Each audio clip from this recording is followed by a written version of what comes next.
Hello, everyone. Welcome to the Queers of Time podcast. I'm Matt. I'm James. I'm Kenny. And I'm Kat. And this is a podcast to talk about all the gay stuff in the Wheel of Time. Because we're gay and we like the Wheel of Time.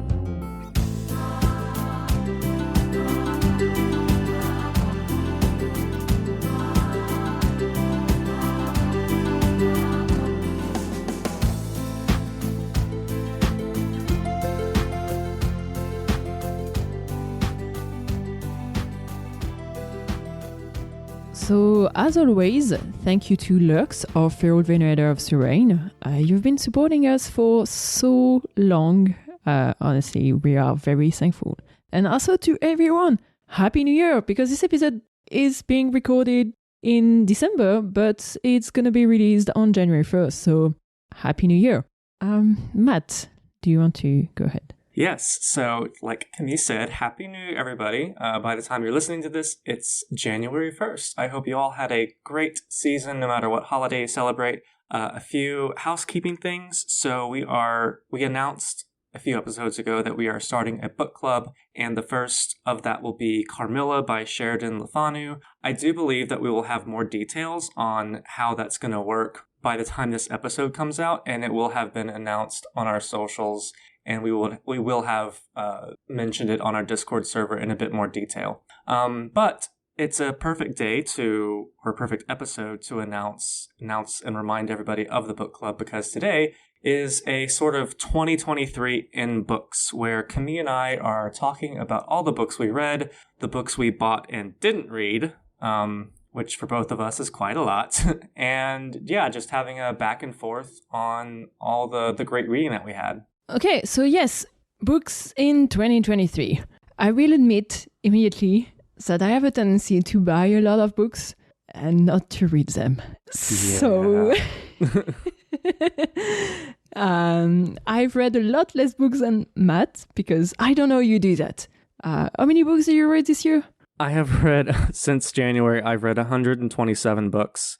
And so I count everything as reading. I count audiobooks, and I count like the physical books, and I also count ebooks. I've always been a big reader, but after law school, I stopped enjoying reading, and I restarted that through basically reading some of my childhood favorites, like books that you can get through in a few hours. And then I moved up to like middle grade and then young adult, and then I like dived back into like the adult fiction that I love. And I also like, I don't like, it's 127, but nobody should feel that they are not adequate for reading that, because I also do not watch a lot of TV. And like during the pandemic, I used to love like binging shows, and I love TV show communities and stuff. But like when the pandemic first started, like for some reason, I just like, I could not look at a screen, because I guess I started working from home a lot more. But long story short, like that's part of why, because like a lot of that 127 books is time that I could have spent watching a show or a movie, and I just didn't. Yeah, that's completely understandable. It's, I've read 25 books since the beginning of the year. I may be able to read a few more before this year ends. And I mean, one reason why I don't read that much is that I also have a busy life. I spend a lot of time on the podcast. I spend a lot of time with activities outside of work, and I also waste a lot of time on social media. But that's, it is what it is. I mean, we all do. But I'm still happy by how many books I've read, because I think I checked for last year. I think last year, well, in 2022, I read maybe 23 books, so a bit more. So it's always good. And honestly, like, if you're reading any books at all, even if it's just one book a year, like that's reading, and you're doing a lot more than some people are. And that's something to be proud of. And honestly, if reading is not your thing, that's also fine. Also true. Also very true. However, one thing that I am ashamed of is that despite having read 25 books, I also bought 73 books, and that's not a good ratio. I've read a third of what I bought. Not cool. It happens. It happens, but the thing is that my current bookshelves. So I have an app to keep track of what I have in my bookshelves, and I have about a bit more than 300 books, and 170 of them are unread. So I feel like I really should stop buying books. But it's so therapeutic when you buy a book, you just feel happy. Yeah, it's I have a little bit of impulsive buying, and books are just. I also have a problem with buying books. One of my friends from Twitter of Time sent me his, I guess, a spreadsheet, because I don't do Excel. Y'all know me. I can't do Excel. But he has a spreadsheet of a book inventory, like catalog, and it counts like the number of pages that you have in your library total. So I have over 1,000 books, which I feel is just way too much, probably. And my unread is probably around 100. And I have a physical list that I call the shame pile, because it used to be a pile of books that I had not yet read, and I was ashamed of having not read them. So I just called it the shame pile, but it has since just sort of morphed into a list. And I even have I have a Stephen King shame pile edition, because he has so many books that it's a list of its own. So yeah, we do it. We buy books and we don't read them. Yeah, sometimes it's going to be because I want to find more books of a certain type, and I'm going to end up looking at different lists and being like, oh, that summary looks fun, so let's buy that one. And that one looks also fun, so let's buy that one. And if I'm doing an order, might as well make it worth the shipping cost. So might as well order a few at once. And then I'm going to read one or two of them, and then I'm going to be interested by something else, and that's going to be it. Or I think there's also a few times this year where I did, I'm interested in that topic, so I'm going to go to the library, not the library, but the bookstore in Oxford, and there's a very good nonfiction section in the Blackwell bookstore of Oxford. It's a gigantic room. And I'll be... I'm jealous. Yeah, you should visit, and just every time I have someone that loves reading visiting to Oxford, I show them this room, because it's the most brilliant thing I've ever seen. And yeah, so I end up with a few books from there, and then I read one of them, and then I've satisfied my curiosity on the topic that I was curious about, and I don't read the other books. Yeah, what I'll do is I'll add them on Amazon, like my Amazon wish list, or like my just shopping list. I won't buy them from Amazon usually, unless there's no other way, because I'd rather just get from bookstores and small bookstores. Yeah. But I do use Amazon to just keep track of books that I want. Some of the books they've been on my order list for a few years now, and I should probably just get some of them, but I feel like I shouldn't get too many more until I finish at least a few books that I've yet to read. But yeah, I think there's one book that I really want to buy right now, but the rest I'm gonna try to wait at least a few months before buying again. Mm-hmm. And yeah, so yeah, but also for example, this year my reading has been very uncertain, in a sense that the first 2 months of this year I didn't finish a single book. I just was, how do you call that, when you just don't have the motivation to read anything? You're kind of stuck. We call it a reading slump. Yeah, I was in a reading slump. And one of the reasons why is that because I was trying to reread The Shadow Rising. Oh, yeah. Do you read multiple books at once? Sometimes. Okay. These days I'm doing that more and more, but at first I wasn't. And yeah, this book was just too big, and I know a lot of people love The Shadow Rising, especially. I'm just, yeah. Honestly, that's the book that I had a few false starts with the series, and The Shadow Rising is where I stopped both times. Because there's a lot of really fun parts in The Shadow Rising towards the end. I guess the later half of the book is really where it takes off, but there's so much happening, so many points of view. And if it's your first time, it takes a long time to live here. So understandable. But anyway, so I got a bit on the slump for a while, and what got me out of it is actually rereading Is Dark Material. So you were mentioning rereading books from your youth. And what happened is that I had a friend visiting Oxford who is very she's a fan of Philip Pullman and his Dark Material and the TV show also. And there's a lot of location in Oxford that were used for the TV series. So we went through some of them. Oh, that's cool. And it kind of pushed me to reread this Dark Material because that's something that I read maybe in middle school and I did not remember it at all. And those are short books, very quick to read. So got me out of my slump.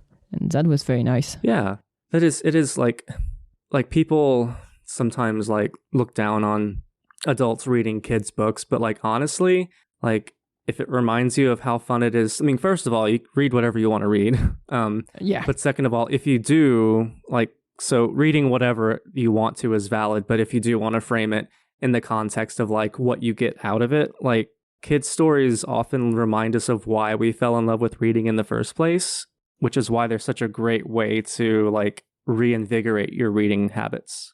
And it's nice because most books for kids are usually very quick to read. So that means you can quickly get into a story and then finish it and then move on. And it doesn't take you like weeks, if not months, to finish a freaking book. And looking at you, Shadow Rising. Look at you, Shadow Rising. I had actually another middle grade book that I read that was a very like cute thing. That it's basically, I think it was, I got an email from it was in the queer association of my company, and someone there wrote that their cousin wrote a book about a non-binary kid doing ice skating. Oh, it's called Skating on Mars. I think one of my friends mentioned that book. Yeah. And I thought the idea was cute, and I don't think I've read a lot of like stories about non-binary kids, especially. Non-binary characters in general. Yeah, just generally. So I thought, hey, that could be a fun one to read. So I just got it, and that was an afternoon read for that one. I mean, especially with queer books, like it's like there's so much queer YA and middle grade fiction these days, and I feel like, again, I say it's always valid to read what you want to read, but I feel especially a lot of us like to read them because it's books that we didn't have growing up. Yeah. And I love Goosebumps. I love so Beverly Cleary's books, her Ramona Quimby series. I loved that series. I loved a lot of I loved all the series and all the books that I read growing up. But it would have been nice to have had books with, queer kids or gender non-conforming kids, non-binary kids. It would have been nice to have had that. So I feel like we're playing catch up in a way. Yeah. Which is why I will always be an advocate for adults reading queer middle grade and YA books, because we're getting something that we didn't have growing up. And it's nice to know that kids today can get those books. And for example, if you have siblings or cousins or nephews that are queer and you're looking for something for them, it's nice to know that there's option nowadays. And yeah, it makes me hopeful, because that means that not just queer kids, but any kids can also access those books now. And maybe if it can keep the younger generation more open-minded than the older one, I'm all for that. Yeah, that's really important too, because with all this stuff going on. Yeah. but yeah, so and also a lot of people going back to Shadow Rising and kids books, when you finish a kid's book or a middle grade book, it's an accomplishment. You did something that you can, if you're a person who likes lists like I do, you can tick it off of your list. It's that little brain rush of happiness, serotonin, that you did something. Yeah, I work like that a lot. I know you're not using this app, but I'm using Storygraph to keep track of what I'm reading or not. And you can also set up a goal in how many books you want to read in a year, or how many pages you want to read, or how many pages you're trying to read every week or every month or something like that. And yeah, I'm the kind of person who gets excited about data, so I really like this app. And just being able to mark this book as read, I like it. Yeah. See, I might download Storygraph actually because I love the idea. It's just like I read differently. Like so I'm reading a gothic romance called The Mysteries of Udolpho right now. And it's really long and the print is very small. So last night I was like, oh, I'm going to put this aside and read like a very short collection of science fiction short stories.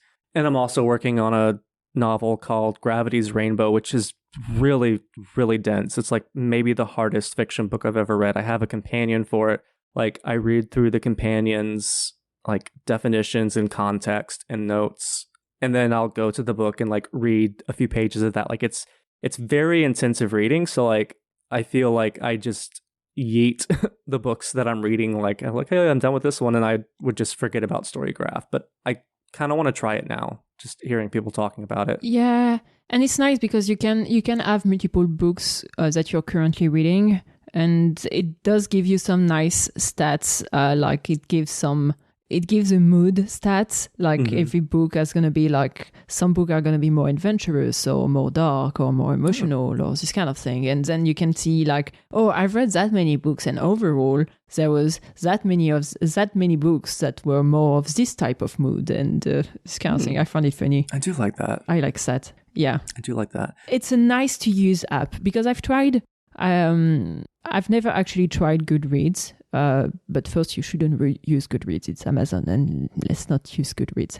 It's just a mess. It is such a mess. But also, it's so fucking ugly. Like, come on, Amazon. You have the money to make it a bit better. It looks like something that was made 15 years ago and never got updated, which is probably the case.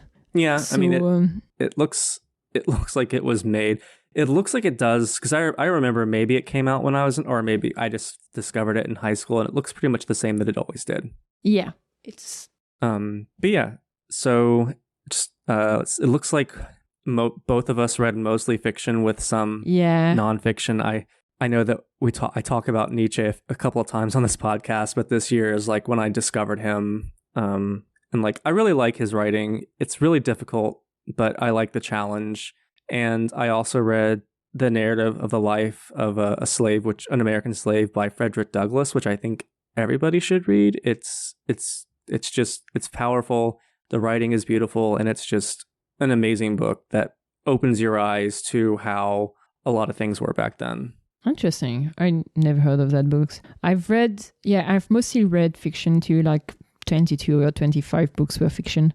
One nonfiction that I actually finished last week, I think, that really was very interesting to read, and I really enjoyed I hated the read as much as I enjoyed it because it's about women in Hollywood. The title is Women versus Hollywood, The Fall and Rise of Women in Film. It's by Helen O'Hara, who wrote for Empire magazine, I think. She also has a podcast. Okay. Yeah. She's a film critic, basically. So she really talks about how women have evolved in Hollywood from the silent era where there were a lot of women directing, producing, acting, writing movies, and then progressively got kind of removed from the narrative of more male dominated. Yeah, of Hollywood. It's honestly, there's a sentence that I put on Twitter at some point that made me want to made me so pissed, because it's a story we keep seeing, and we have seen it so many times, and it's women are in a field, and as soon as that field gets money involved, so as soon as you put capitalism in it and the need for a profit and this kind of thing, women get removed, because suddenly everyone who can invest in movie considers that women are not trustable on that, cannot be trusted, so you remove the woman. Yeah. And it's the same thing. It's the same thing with engineering, because that's the field I work with in computer science. There were a lot of women when the field started. And then as soon as it became more competitive, more profitable in it, then women disappeared or they got pushed away. And I mean, it's also the same reason why when you have a field that becomes more gender balanced, suddenly the pay decrease. It's what happened with nurses. It's what happened with teachers. So it's and this is why nonfiction is important. These aren't fun things to read about all the time, but like they're important things to know about. Because like I know that like in the 20s and 30s, like during the silent film industry, there was a lot more diversity and there was a lot more like overt queerness in movies. And then World War II happened and like women became even more like liberated outside of the household. And then when the war ended, they were like, what if we put the women back in the home and like construct this entire narrative of the traditional family? And like in the 50s is really where they drove women out of those, and which is disgusting because like there's so many amazing like writers, directors, actresses from the silent film era. And so in this book has a lot of example of like directors, like female directors that were very famous for a decade, for example, and then the industry changed and suddenly nobody were trusting them anymore. Mm-hmm. Despite having praised them for years and years. And that made me feel so sad.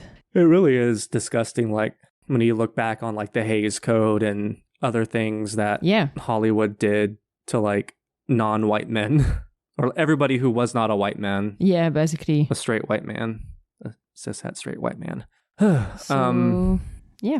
But yeah, so I guess I have a list of some of my favorite, like I can list a few of my favorite queer stories and then I guess you can jump off of that. Sure. So one that I just read, and I think that everybody who's listening should get it. It's not fantasy, but it's called Fidelities by Richard Hall. It's literary fiction and it's a collection of short stories. He's really like some of the best fiction that I've read. Like you hear literary fiction and you think like boring, oh, husband cheats on wife. But like he was a writer in the mid 20th century who like came of age he became a writer like more prominent as the HIV AIDS crisis happened. So like a lot of his writing is informed by that. And unfortunately he did pass away from AIDS related complications. But like the stories are all about real human, like very fleshed out characters and how they interact with each other, like men in the closet dealing with identity, gay queer people dealing with families who don't embrace them. And some of it's just like, some of the stories are just funny. Like there's one like where this man is on vacation with a straight married couple friend of his, and it's just like disastrous and it's very comic. But I guess he didn't get like a lot of publicity or whatever because he was a gay man like publishing overtly queer fiction in the 1980s and early 90s when that stuff just couldn't get mainstream. So his stuff has been republished by a publisher called Requeered Tales, and I'm hoping that it allows more people to like see his work because he's really, really good. That sounds very interesting. So what type of stories is it I don't know, can you maybe describe some of the stories that he was writing? Yeah. So I'm not sure if a lot of our readers have heard of Guy de Maupassant. I'm not sure if that's how you pronounce it, but yeah. So he's Guy de Maupassant, yeah. Yeah. So he wrote a story called The Necklace, which is really famous. And it's sort of like a riff, or it's sort of similar to like The Gift of the Magi, which I know a lot of us in the United States had to read. But one of the stories is about a gay man and his sister who are fighting over their mother's inheritance. And it's mostly told from the sister's point of view. And she's resentful because their mother not only accepted her brother for being gay, but like was like the closest person in the family to him.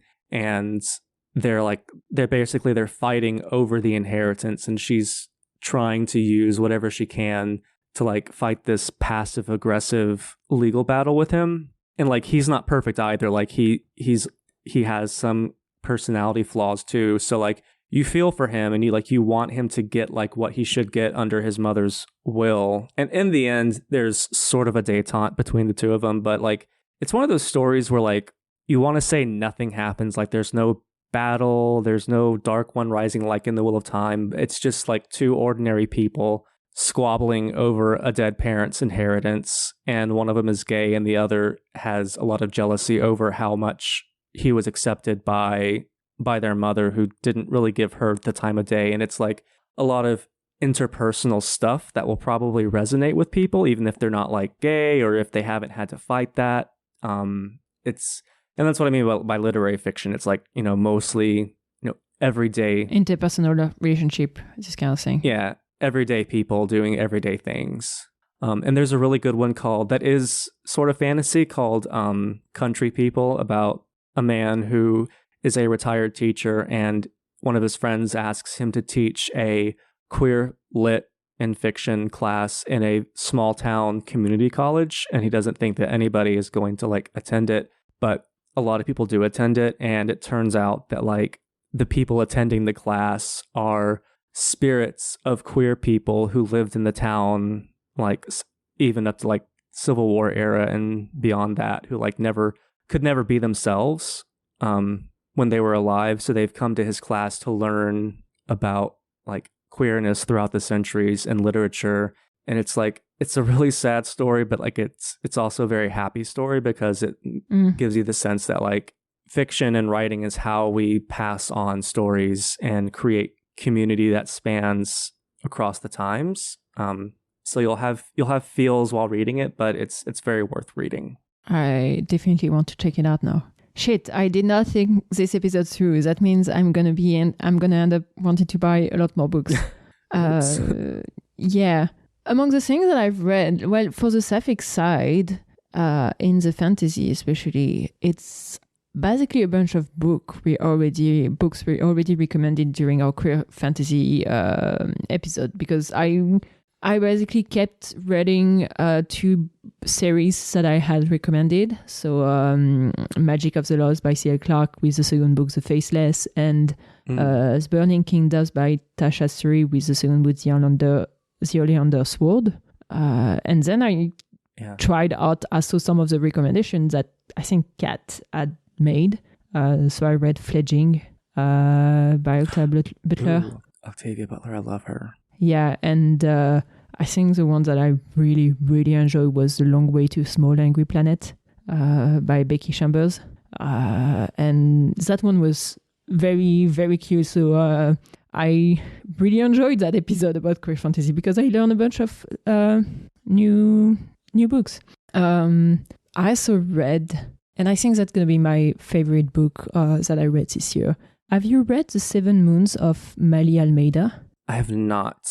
So that's a book that I actually very much bought randomly at the store, just because the cover was just so beautiful. Actually, I'm gonna just show you very quick. Oh, I'm Googling it. Isn't that the most gorgeous cover ever? Oh, I love that. Yeah, I also Googled it. It's really beautiful. It's a very beautiful book, and I picked it at the library, at the bookstore, just because of the cover.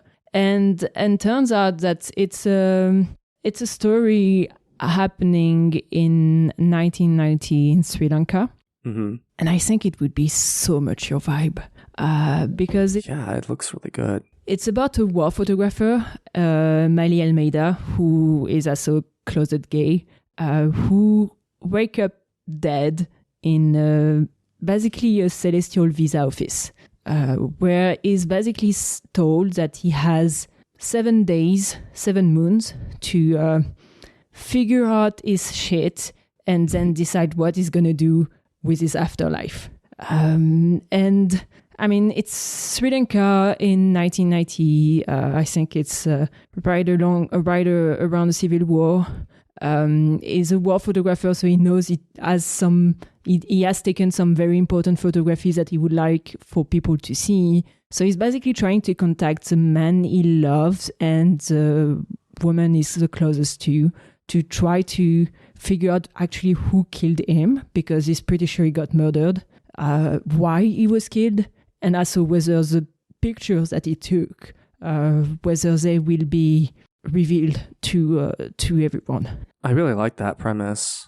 And it's really nice because it gives, it's a lot about ghosts too. It's a lot about the afterlife.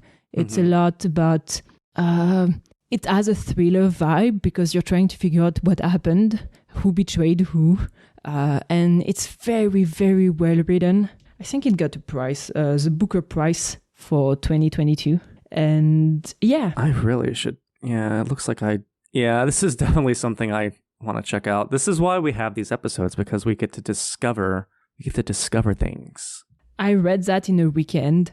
I was so immersed in it. And when I finished it, I thought it would be a book that you would really enjoy. Yeah, and it's, they say don't judge a book by its cover, but sometimes, like, if a cover grabs you, you just got to get it. A few years ago, I got a book called In Deeper Waters by F.T. Lukens, and it's a story about a prince and a merman who fall in love, and, like, the cover is the two of them looking at each other on a pirate ship, and, like, there's a sunset in the background. I'll send a link in the Discord chat later.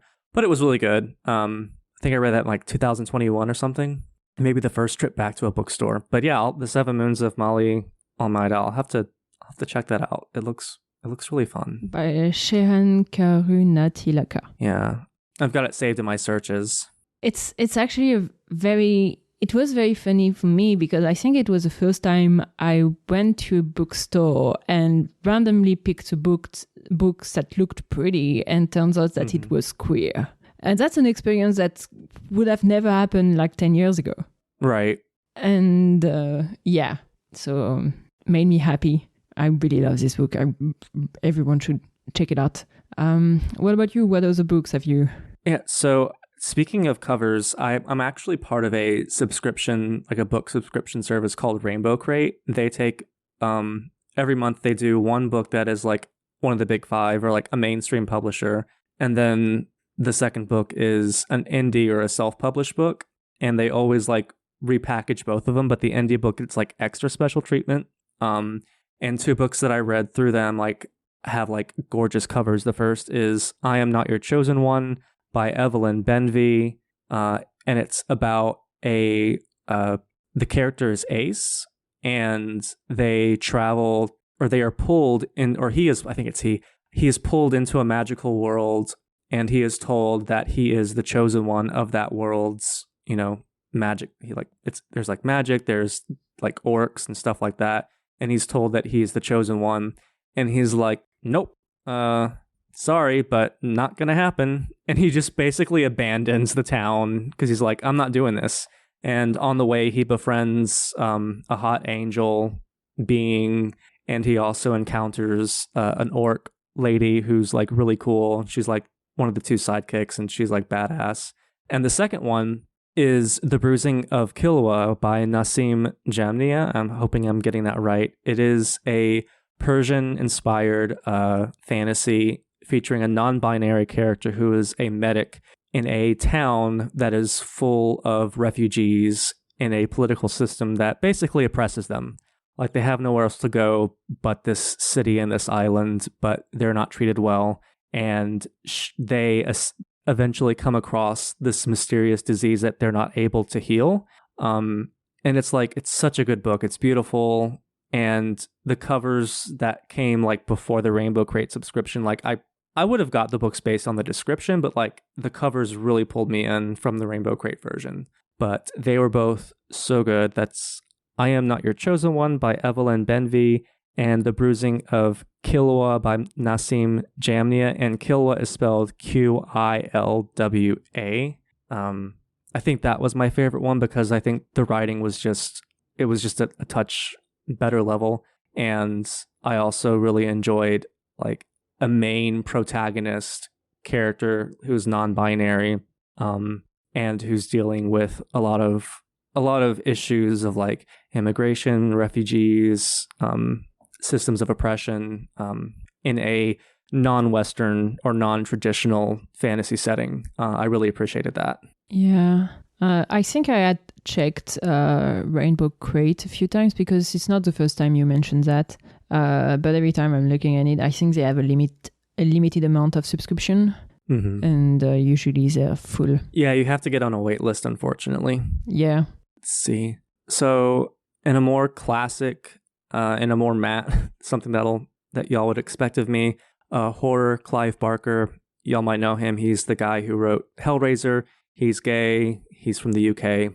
I read a book of his called Sacrament, which is more like fantasy horror instead of straight up horror, but it's sort of the book that he used as his coming out in the 90s, because I don't think he was out for like the earliest part of his career, but the story features a gay man who has to battle against these two entities whose mission is to cause every species on Earth to go extinct. And he's a wildlife photographer, and he gets wrapped up in a lot of this mysticism. It's a lot of fun. If you like Clive Barker, you really need to get Sacrament, because it's not like straight up horror, but it's really good. I don't think I've ever heard of him, but I also don't really read horror, so that makes sense. Yeah, it makes sense. Actually, I don't think I've read that many queer books. Over the 25 books I read, I think maybe only 8 of them were queer. Mm-hmm. Hey, that's, That's what happened when you reread a bunch of books, because I also did a reread of The Hunger Games, because oh yeah, everyone has been I've been talking about The Hunger Games this year because of the Ballad of Songbird and Snakes, which I finally read a few days ago. I kept pushing that, and now I can finally watch the movie. I have never read any of the books. It's interesting because I think those books. So I don't really get why they're young adult, because it is quite sure it's talking about young adults, but it's also not easy topics, I would say. But Suzanne Collins does have a way of writing that makes me want to binge the book. Mm-hmm. Those are books that when you pick them up, it's hard to put them down, even when you know the story. So it's I really like them. There's a lot of books that are classified as YA that I don't know. I have issues with YA and how it's classified, and like it's becoming its own genre with its own tropes, which is fine because genres all have tropes, but sometimes it's used to like sort of force writers into a category. Like not every book featuring teenagers needs to be YA. Like lots of them can be YA and that's fine. That's totally fine. We need YA books, but like not every book featuring teen protagonists is like YA. Like I would not consider Carrie by Stephen King to be YA. It's just not. Like it features mostly teens, but it's not. I saw like The Hunger Games. They came out, I don't know, 15 years ago, something like that. The first trilogy. Yeah, 2008 to 2010 is what my Google says. Yeah, so exactly 15 years ago, and I wouldn't be surprised if she got put in YA because it's a woman writing. Right. I know it's getting a bit better on that, but the YA category to women writing fantasy has been a thing. Yeah, it's a huge thing. I think if she tried to publish the books today, she would probably have problems because I know I've seen the movies and I've heard people say like how accurate they are, etc. But like it seems like the content is more mature than what a lot of YA fantasy marketers want. There is a lot of trauma in those books. Yeah. And also so I read the Ballad of Songbird and Snakes, and it's the main protagonist is basically a sociopath.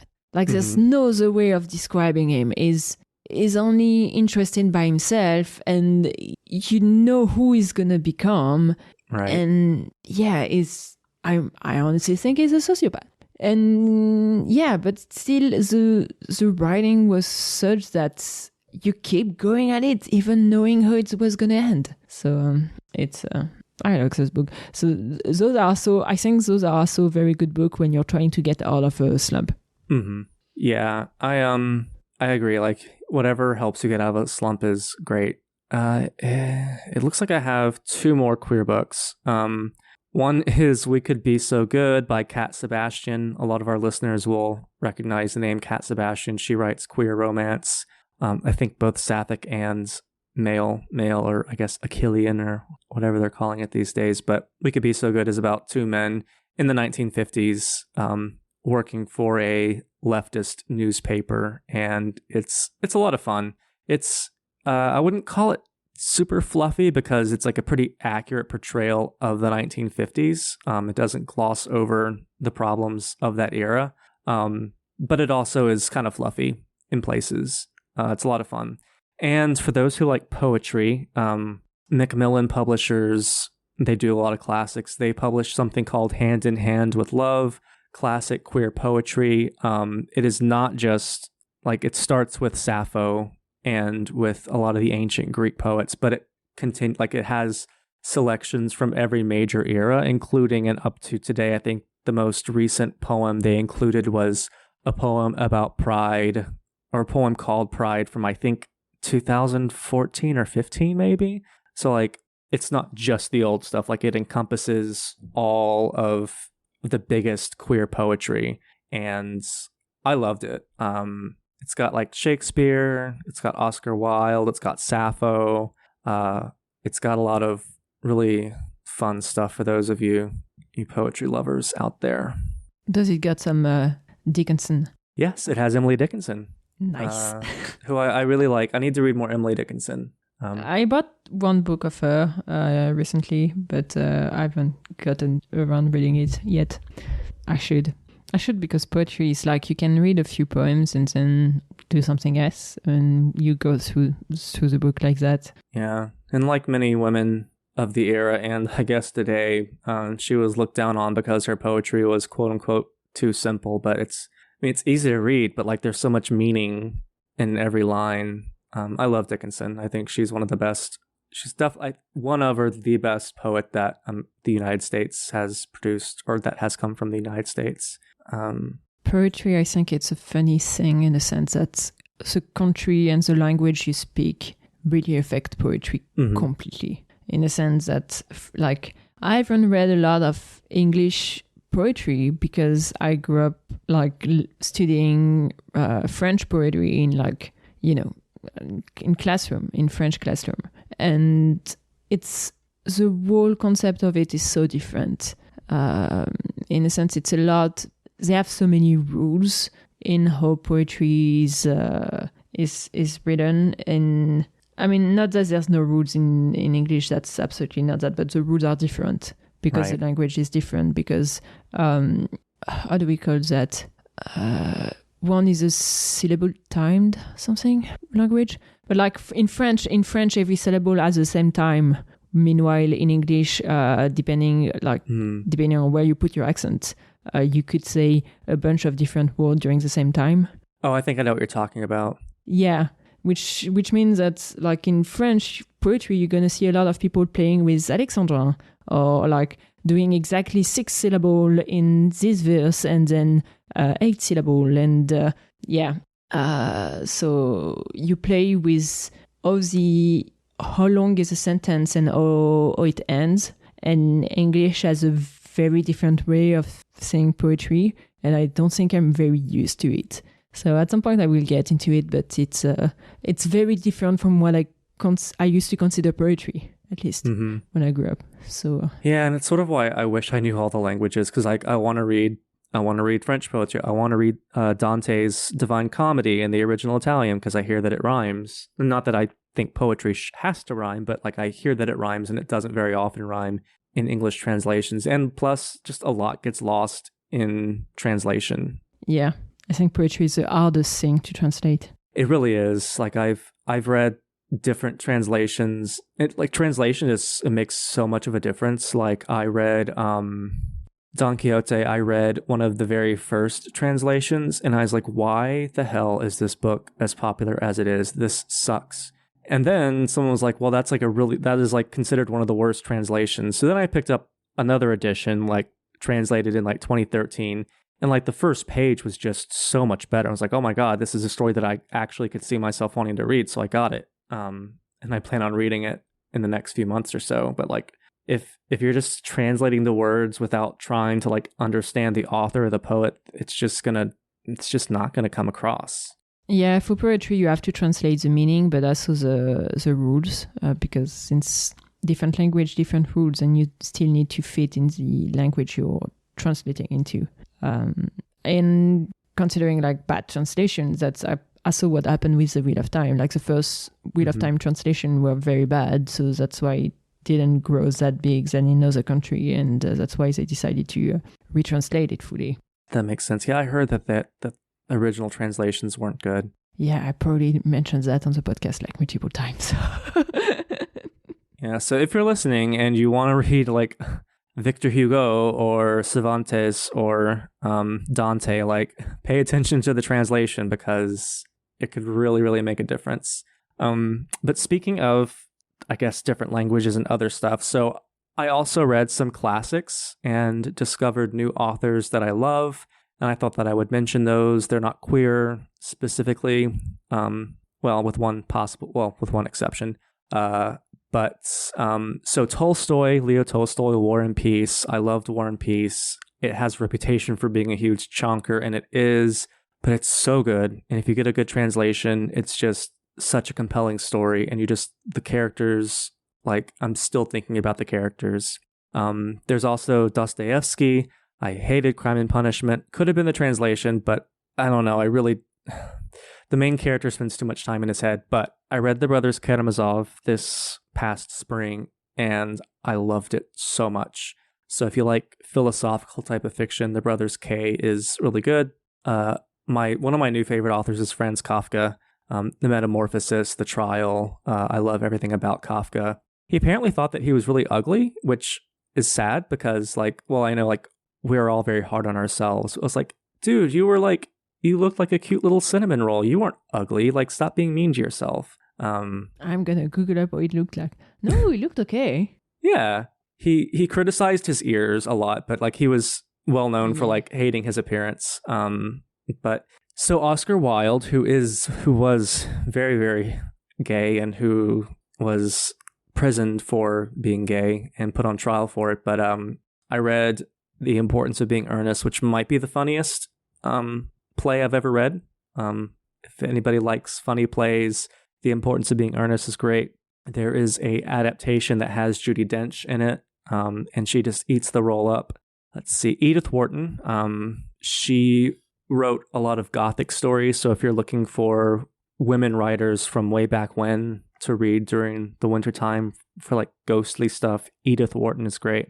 And then I wish Kat was here to talk about this. Oh yeah, Kat and James aren't here today. We forgot to mention that. I mean, it was pretty obvious from the beginning. Yeah. But Kat and I have talked about this, but Zora Neale Hurston, Their Eyes Were Watching God, is probably one of the best novels I've ever read. Not just this year, but period. It is a Southern Gothic book. Zora Neale Hurston was one of the writers who came out of the Harlem Renaissance. She was also a folklorist, an anthropologist, and so much of what we know about post-Civil War African-American history comes from her because, white supremacy wants to, destroy and delete and erase identity, and Zora Neale Hurston preserved a lot of that. But Their Eyes Were Watching God is a beautiful and heartbreaking novel, also pretty short. So I recommend people try that one out as well. And that pretty much is the summary of the books that I read. I don't need to talk about all of them. Yeah, amongst those books that I also read, I read only a single French book, which, says a lot about my French these days. But I did wanted to mention it because it's from a small independent editing company that only has volunteer in it. And it's called Un fil à travers les nuages by Anaïs Sorrentino. It's a cute book. It's you follow a bunch of characters who basically wake up in a strange place and are pretty convinced that they died recently, but don't really understand where they are and what's going on. And it's a bit weird, but it was interesting. Other than that, I've read a few comics, but that was mostly Critical Role comics because I am in my Critical Role phase. Sorry about that. Hey, it counts. It counts. Comics are nice when you're trying to increase your book count. Oh yeah, 100%. Yeah. And since we mentioned Storygraph, apparently my Storygraph mood this year was adventurous on top, followed by emotional, then dark, and then tense. That will say everything about me. It's probably the same with me. I think there's a few books that I read, like Joseph Conrad, and Haruki Murakami that probably pushed my my storyboard moods, if I had one, into like emotional and dark and tense. Yeah, so that's pretty much it for me. Do you have anything else you want to talk about, or I don't think so. I think we did a really good job. do you have any goal for 2024 in terms of reading? Yes, I want to finish reading Gravity's Rainbow by Thomas Pynchon. Some of y'all might know about that. It's along with like James Joyce's Ulysses, seen as like one of the hardest books in English to read. So I want to finish that in the new year. I'm in a book club and I'm going to read, which I use to like dictate a lot of like my monthly reads. So I'm going to go through some Steinbeck for the first time. I'm going to reread Toni Morrison. I read one Steinbeck. Which did you read? I read it in French a long time ago. Grapes of Wrath, East of Eden. Yes. Okay. Yeah, Grapes of Wrath. I hear that's a good one. I'm also going to do rereading of Jane Austen, which she's probably my favorite dead author. Well, my favorite dead English like UK author. I'm also going to reread some of Toni Morrison, who's my favorite American author. And continue to get through my Stephen King reading because I still have a ton of his books that I have not yet read. And he is my favorite living author. Yeah. I mean, I'd be happy if I can read as many books in 2024 that I've read this year. If I could read a few more, that would be nice. But like I have a bunch of different goals that are not related to reading. Like I like to get back into D&D, and especially if I want to DM, that's gonna take me some time. But yeah, if I can at least increase the percentage of my bookshelf that I've read, I'm fine with continuing to buy books, but it would be nice to read a higher proportion of them.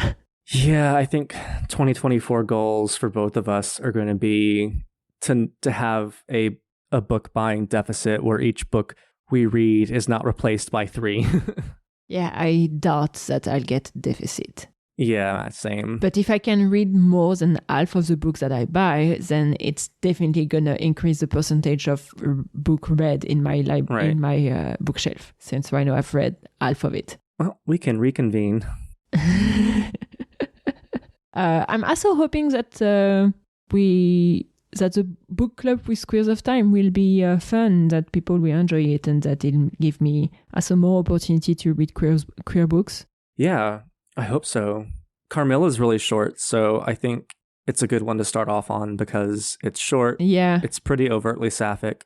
I want to tell readers going in now, like, don't expect like a romance, like a happily ever after, because like the main character is a vampire who is pretty naughty. So like don't expect like a 2023 type of romance and happily ever after, but it's very good, and it's especially like cool to see how like vampire lit evolved from Carmilla. Yeah, I'd be curious to see that. And it's nice to sometimes go back and see where we've come from, in a way, in terms of queer literature. So yeah, I'm excited for that. It's nice when you have a book club, because it's kind of when you don't really know what to read, but you still want to read something. Well, no, you get a book that is recommended, so you can go with that. So yeah, and I think we're gonna stop there. Yeah. Any last thoughts? No? Nope. Good. Well, thank you everyone for listening to this episode of The Queers of Time. If you liked it, let us know. If you want to talk about the books you've read in 2023 that you feel like we could enjoy, or if there's books we've talked about that you feel like you would enjoy, let us know. We are on Twitter. We have a Discord that is pretty nice that you should join. And if you want to support us, we have a Patreon. And that's it. Bye, everyone. Bye. Thank you all for listening. This was Queers of Time, a Wheel of Time podcast. The music is Dance of the Witches by Julius H.